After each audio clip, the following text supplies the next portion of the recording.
Ayon sa sheriff ng Pima County, ang pumasok sa bahay ni Nancy Guthrie ay alam na ang hinahanap at sinadya ang ginawa. Patuloy ang masusing imbestigasyon ng autoridad sa paghahanap kay Nancy Guthrie, 84 anyos. Aminado ang sheriff na pinahirapan ng suspek o mga suspek ang daan-daang investigador na nagtatrabaho sa kasong ito. Pero sasabihin ko sa inyo kung ano ang maaaring itinatago nila na hindi inaasahan ng mga salarin. Nandito tayo sa kasong inihain ng Law and Crime. Ako si Chris Stewart.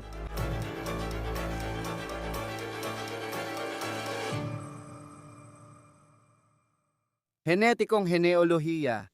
Iyan ang pariralang madalas marinig sa kaso ni Nancy Guthrie. Nang marinig ko ito, naalala ko agad ang kasong ito. Hindi ko alam kung paano sasagutin o papasukin ito. Ayokong idin ang sarili ko sa mga tanong. Kayo ay mga professional, ako hindi ko alam. Kailangan ko ng abogado, gusto kong gumamit ng telepono at tumawag at kailangan ko ng legal na kinatawan bago sumagot sa kahit ano. Sige, ayos lang. Hindi na namin tatanungin ka pa ng iba pang mga tanong.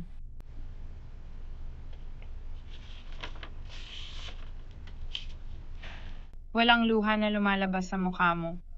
Tuyong-tuyo ako ngayon. Tuyo ka. Tuyong-tuyo ako. Dehydrated ako. Siguro nakikita mo namumula ang mga mata ko kasi pagod na pagod at drained na ako. Hindi ko na alam ang nangyayari. Gusto mo ba akong uminom ng tubig para umiyak ako na parang tubig? Hindi ako nandito para dyan. Mamamatay ako para sa'yo. Ayokong umiyak ka, ayokong mamatay. Anong gusto mong sabihin? Gusto ko lang sabihin, pilit lang ito. Nagbibiro ka ba? Nagbibiro ka ba? Hindi. Diyos ko.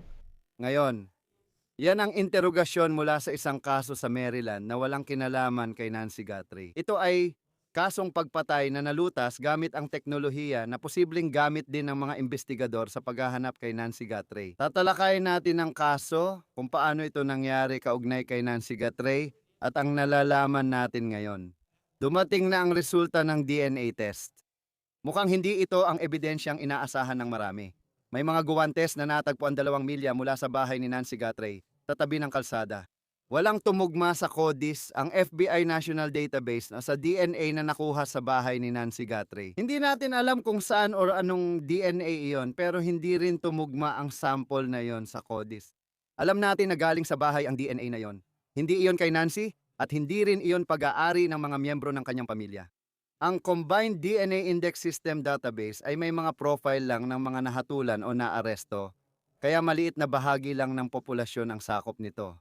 Sabi ng sheriff ngayon, gagamitin na ng mga investigador ang bagong uri ng teknolohiya na tinatawag na genetic genealogy at maaaring maging malaking tulong ito sa kasong ito.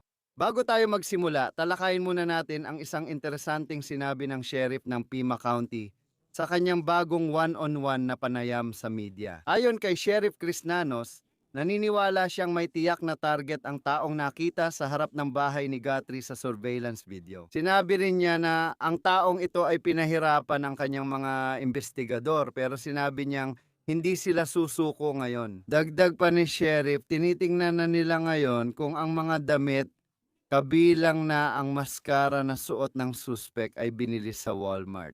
Ngayon, ang jacket na parang galing sa Walmart kahit hindi lang doon nabibili. Sa palagay ko, malaking bagay ang maskara dito, lalo na kung iisipin ang klima sa Tucson.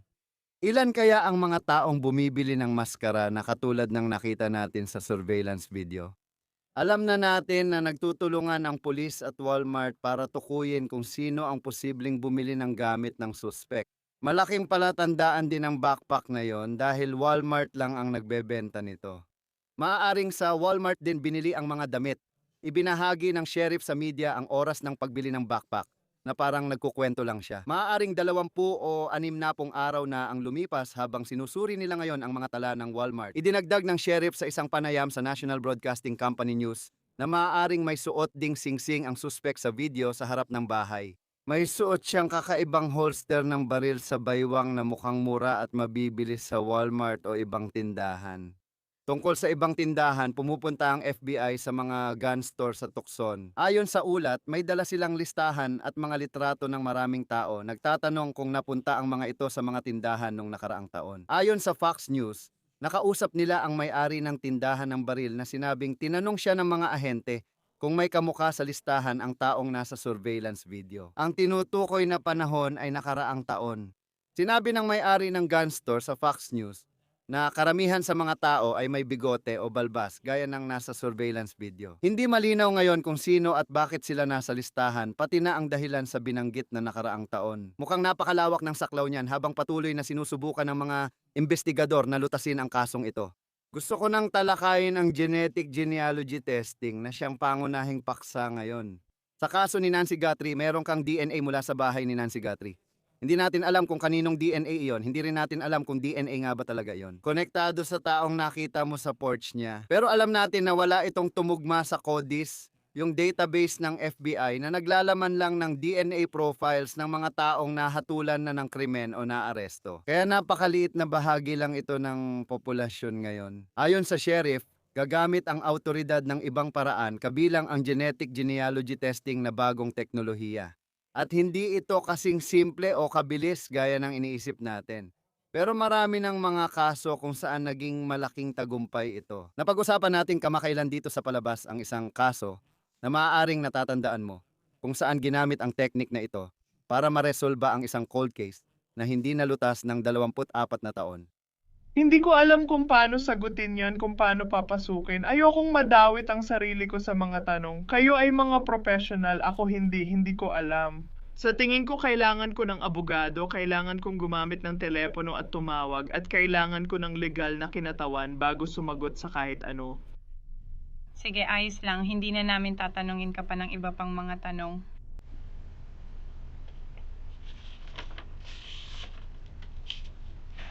Walang lumalabas na luha sa'yo.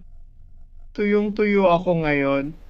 Tuyo ka. Tuyong-tuyo ako, dehydrated. Siguro nakikita mo, namumula ang mga mata ko kasi pagod na pagod at drained ako. Hindi ko alam kung anong nangyayari.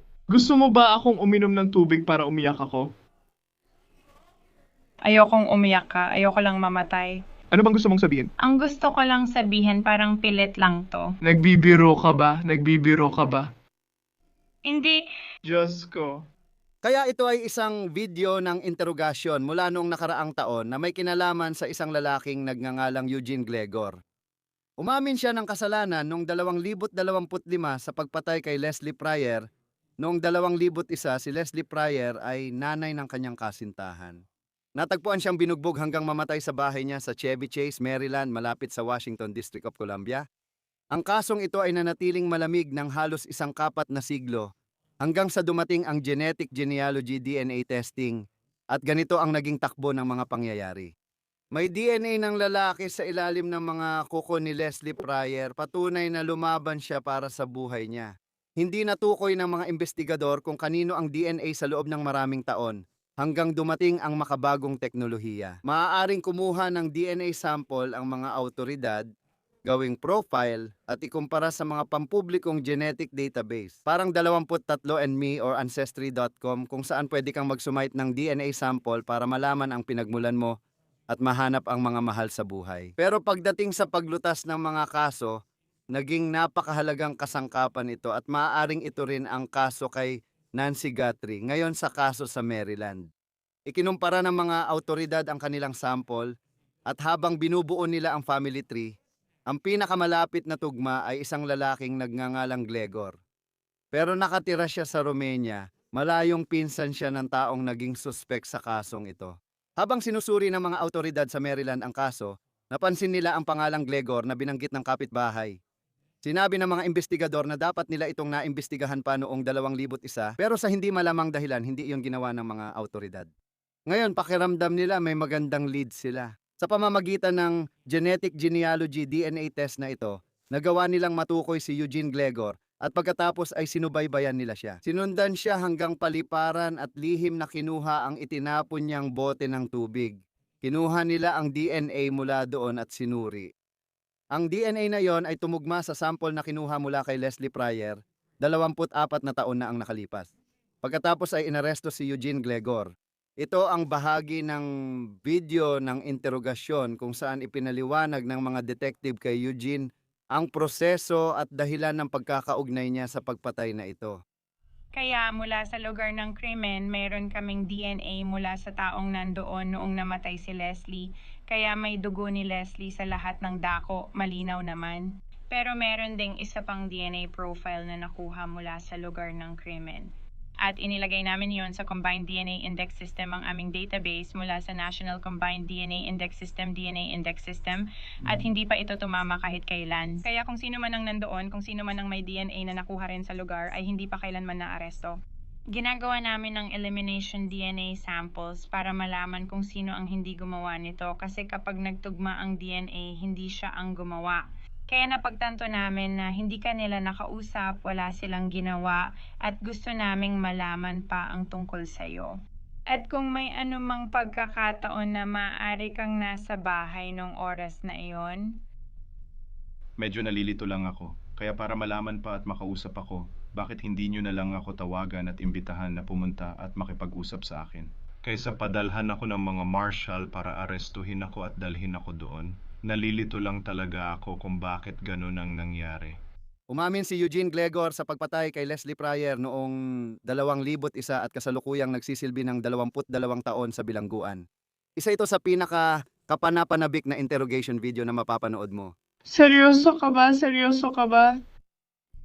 hindi, Diyos ko, ang dami mong sinasabi, puro ka lang satsat, gusto mo lang makalamang.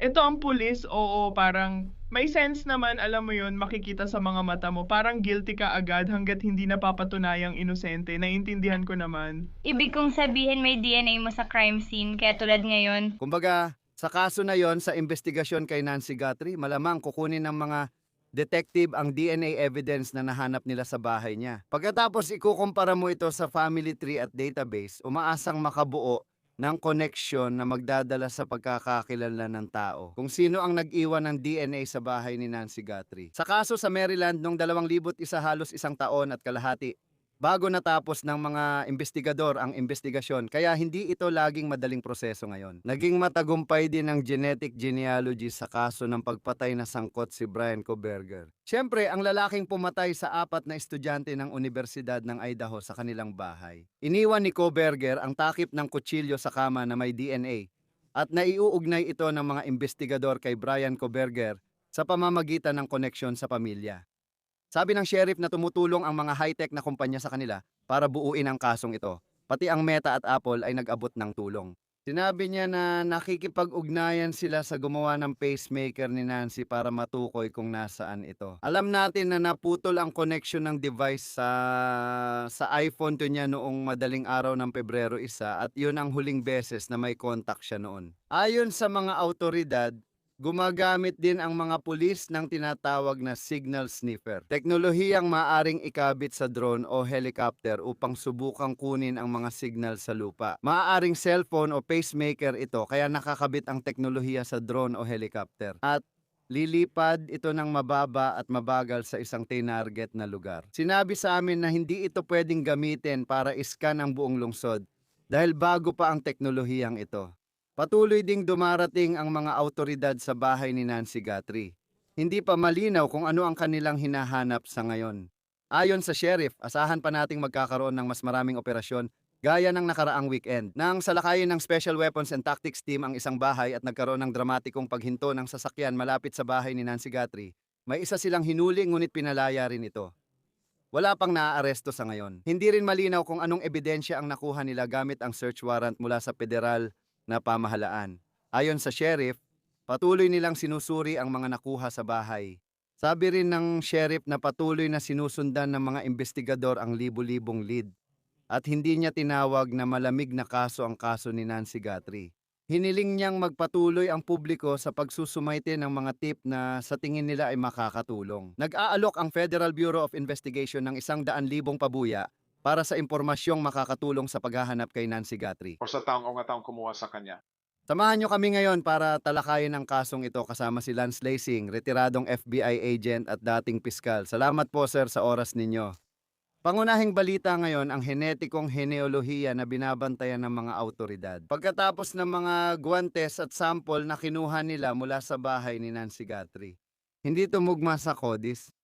Gaano kakumpiyansa kang genetic genealogy ang susi sa paglutas ng kasong ito?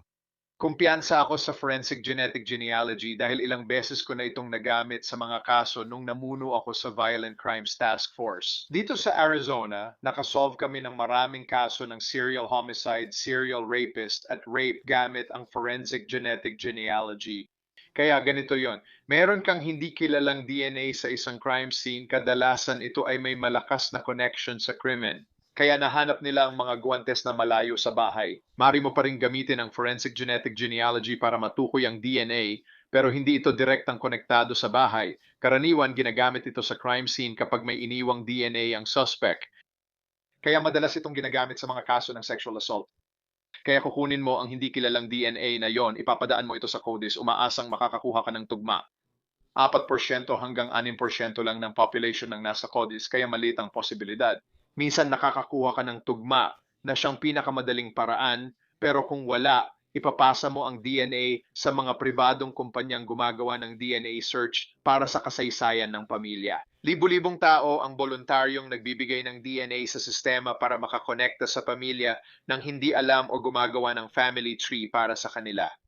Kaya isusumate mo ang DNA ng hindi kilalang tao sa sistemang iyon at umaasa kang makakakuha ng tugma. Karaniwan, hindi mo makukuha ang mismong tao, pero ang nangyayari ay nakakakuha ka ng tugma sa isang miyembro ng pamilya. Maaring ina, ama, o kahit malayong pinsan, pangalawa, ikatlo, ikaapat.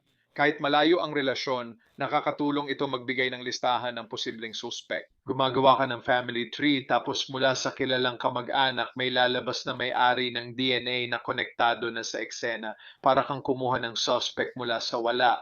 Kapag gumana ito, kamangha-mangha talaga, basta tama ang DNA na nakakabit sa tamang lugar. Kaya kumpiyansa akong meron sila at pwedeng gumana ito.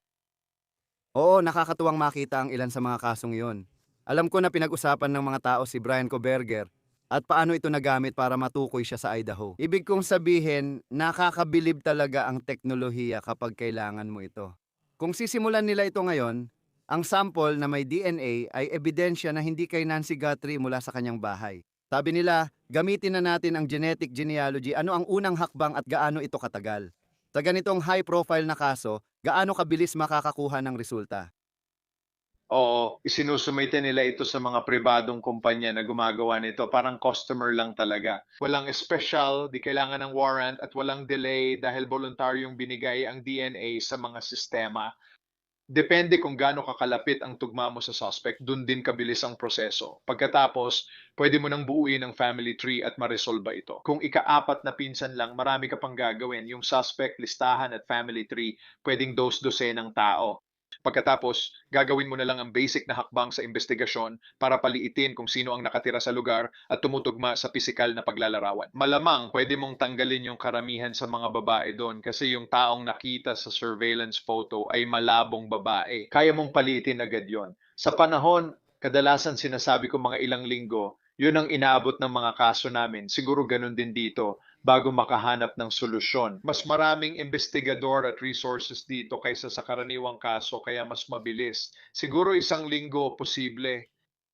Oo, ibig kong sabihin, talagang kamangha-manghang teknolohiya ito kapag inisip mo kung ano ang kaya nitong gawin at makikita natin kung paano ito magagamit.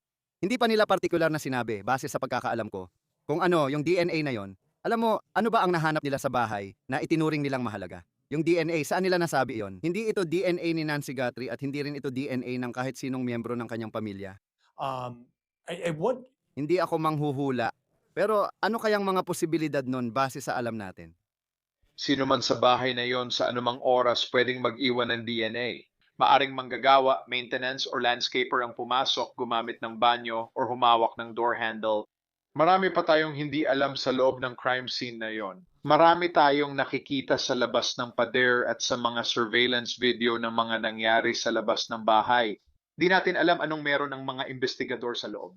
Iniisip ko na meron silang ilang ebidensya na nagtutulak sa kanila kahit papaano sa isang teorya tungkol sa motibo at direksyon na tinatahak nila.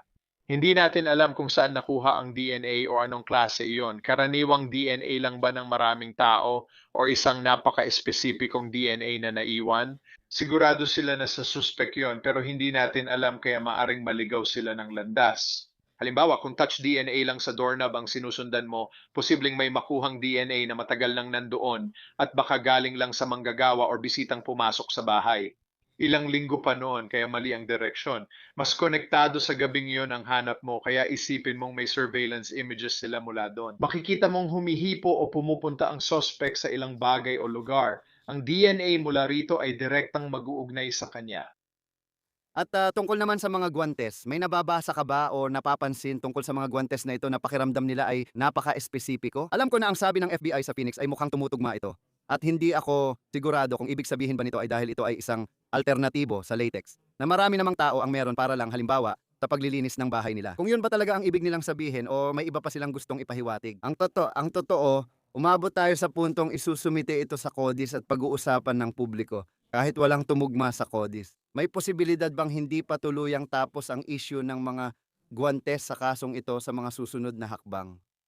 Oo, kaya hindi ako sigurado kung ang pampublikong pahayag ng FBI tungkol doon ay nagsasabing tumugma sila o siguradong hindi. Isinumite ito sa CODIS dahil tiyak silang galing ito sa suspect. Para sa akin, normal lang ang prosesong ito. Gagawin nila yon para sa nakuha nilang ebidensya, kaya tingin ko routine lang yon sa investigasyon. Kaya siguro sinabi ng FBI na ito ay tumugma. Tiyak yun kasi sinabi nilang tumugma, hindi lang kamukha. Gusto ko ring malaman kung ano pa ang alam nila kasi hindi natin alam. Yung gloves sa surveillance camera, parang nitrile style gloves yon, yung itim na gloves na ginagamit ng maraming iba't ibang trabaho, pero may kapal din yung mga gloves na yon. Kung natatandaan mo, parang mukhang may mga patong pa sa ilalim nun, siguro isa pang glove sa ilalim, or baka uri yon ng nitrile glove na may insulated na layer or chemical layer sa ilalim. Kung yon ang nakita nila at ganun kakapal, medyo bihira yon at mas bihira pa yon kaysa sa karaniwang nitrile gloves. Umaasa ako na ganun nga na mapapaisip ang mga investigador, uy, ito ang glove mula sa pinangyarihan pero di pa natin alam. Oo. Bilang taong madalas makatanggap ng pahayag mula sa FBI, napapansin kong palagi silang napaka-espesipiko sa salita. Alam mo hindi sila basta may intern na gumagawa lang ng sagot para sa akin. Ayon sa sheriff, may mga request mula sa media at gumagawa siya ng mga one-on-one na panayam. Naniniwala rin siya base sa kutob na sinadya ito. At alam ko na may lumabas na ulat nung mas maaga ngayong linggo mula sa isang lokal na istasyon ng telebisyon sa Phoenix na nagsasabing ganon. Pinaniniwala ang nagsimula ito bilang pagnanakaw na nauwi sa kidnapping ngunit bahagyang napigilan ng mga autoridad. Alam nating marami pa tayong di alam. Nasaan ka na ngayon? Sa pagtingin mo sa kasong ito kung ito ba ay isang pagnanakaw, kung ito ba ay sinadya, at ano sa tingin natin ang maaaring nangyari dito? Oo, balikan mo muna ang kahulugan ng sinadya. Ano nga ba ibig sabihin nun?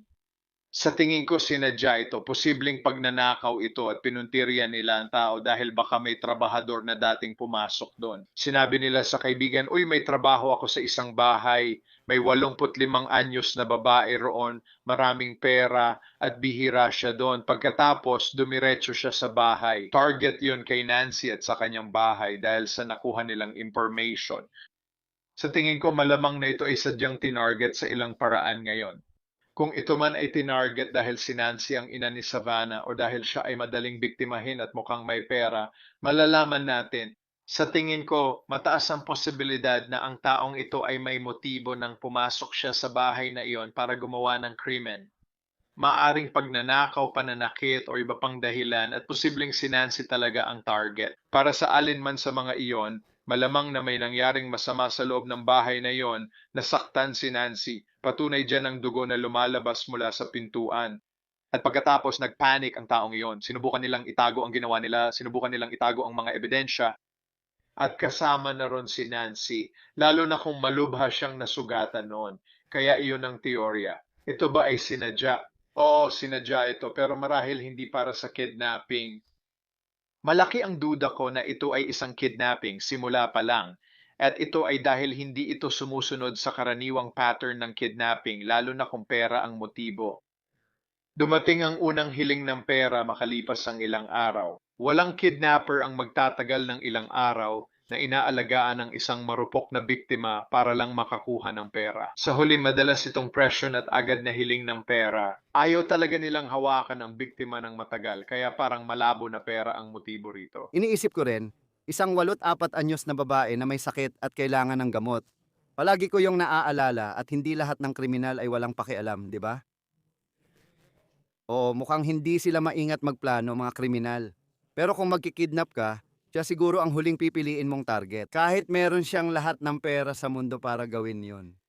Oh, Hindi. ang unang ugnayan or communication mo ay sa pamilya. Dahil parang mga scammer din, sinasamantala nila ang pagkaapurahan at kaguluhan ng unang tawag, gaya ng ginagawa ng mga scammer. Batay sa laman ng bank account mo, hindi ka pwedeng bumaba ng telepono habang nag-uusap tayo. Katulad ng mga kidnapper, huwag isali ang pulis. Kailangan kitang kausapin at ipadala mo ang pera. Nandito siya ngayon, pwede pa naming ipakausap siya sa iyo o magsabi ng bagay na siya lang ang may alam.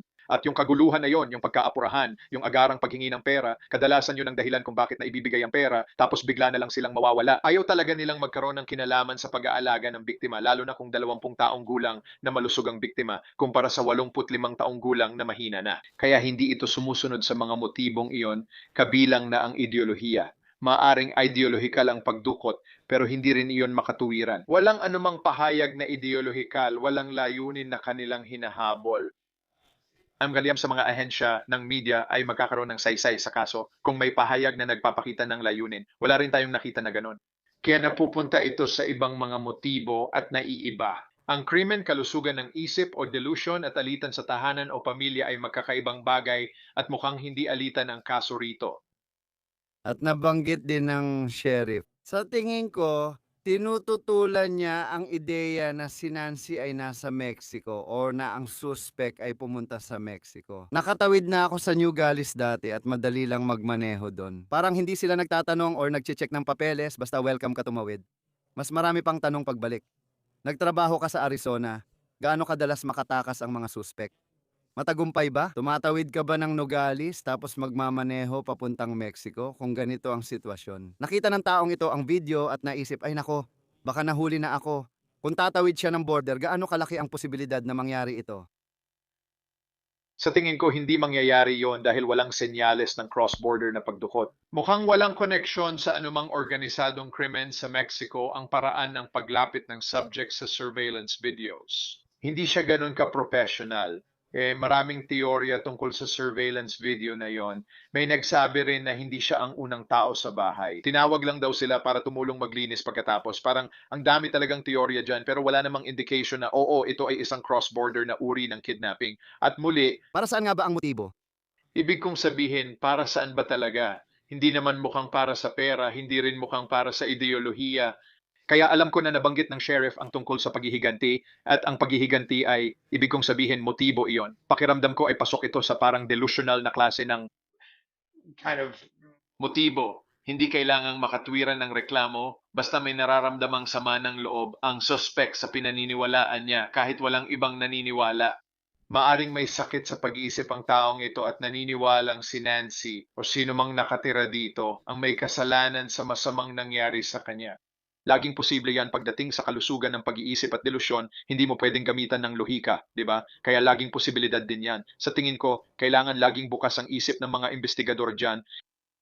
At alam mo, sa kasong ito, marami na rin akong narinig na nagsasabi na kapag pinanood mo ang surveillance video, hindi naman siya mukhang bihasang kriminal. Pero ganun pa rin, mga 17 o 18 araw na ang lumipas, 400 Federal Bureau of Investigation agents ang nagtatrabaho dito.